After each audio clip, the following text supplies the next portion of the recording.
Dans cette vidéo, je vous amènerai à découvrir l'environnement Arduino. Vous aurez une présentation globale sur la carte Arduino Uno, du logiciel, et je vous montrerai quelques composants. Pour bien débuter, on se retrouve juste après le générique. Salut, je suis Malik Kassé, amateur de robotique et vulgarisateur scientifique au Mali. Bienvenue dans le troisième épisode de nos séries de vidéos Arduino. Vous êtes chez Anna, alors vous êtes au bon endroit pour apprendre à réaliser des projets cool de robotique.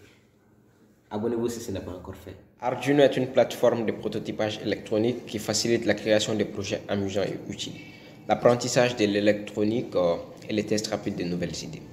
C'est une plateforme utilisée par nous les amateurs et parfois même par certains professionnels dans l'esprit makers. Arduino est plutôt simple d'utilisation, pour ne pas dire l'outil électronique le plus simple. En tout cas, ce que je pense. Son utilisation est à la portée de tous, à condition de savoir cliquer sur la souris de l'ordinateur. Oui, parce que les codes et les schémas sont en open source. Ici, nous avons notre microcontrôleur, le cerveau, appelé par d'autres même le cœur de notre carte. C'est celui-ci.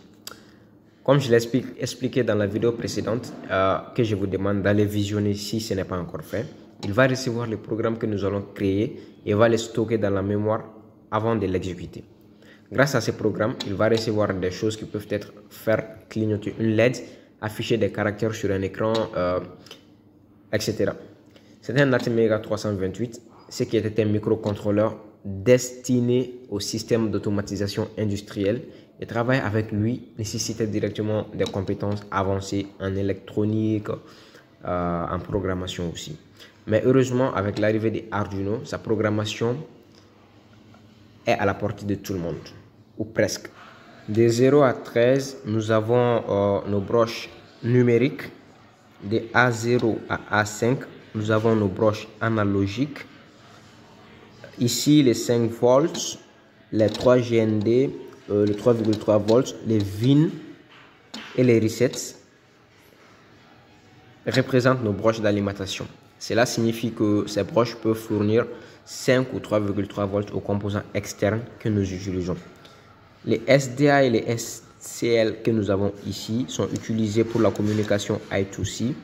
Les broches TX et RX sont utilisées pour la communication UART. Bon. En langage courant, c'est le composant utilisé pour faire la liaison entre l'ordinateur et les ports série. Les broches marquant les petits vagues, comme ici 3, 5, 6, 9, 10, 11, on les appelle les PWM ou MLI en français, pour modulation de largeur d'impulsion, sans trop rentrer dans les détails pour ne pas compliquer la chose. Là en rouge, nous avons notre bouton Reset, c'est le bouton de réinitialisation du programme. D'accord. Ici, nous avons les prises d'alimentation en noir pour notre alimentation externe via pile ou batterie.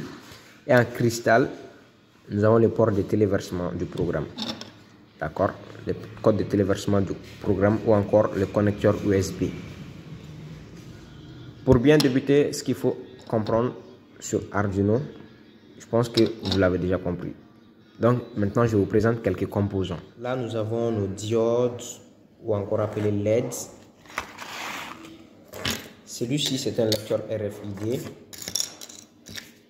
le badge et la carte pour le lecteur RFID. Cette carte nous permet d'ouvrir une porte grâce à cette carte ou grâce à ce badge. Là, nous avons la résistance. La résistance que l'on utilise en classe, c'est ça la résistance en fait. Ici, c'est le servomoteur. C'est le servomoteur que nous utilisons pour faire tourner quelque chose. Voilà. Là, c'est une autre version de la carte Arduino Uno. Le microcontrôleur se trouve ici. La version Uno que nous avons présentée tout à l'heure, c'est le même fonctionnement. Là, nous avons notre analogue. Ceux qui ont l'habitude de jouer à la PlayStation, c'est l'analogue qui se trouve là.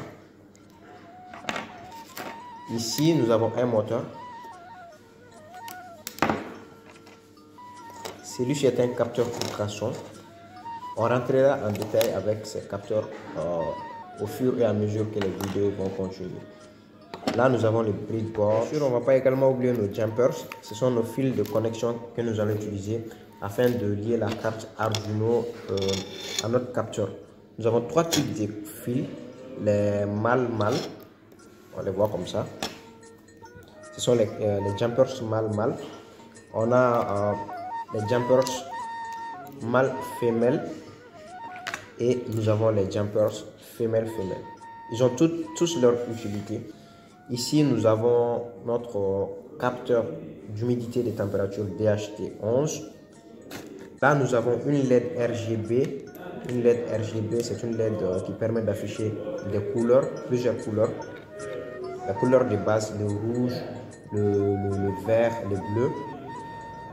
Ceci est un buzzer.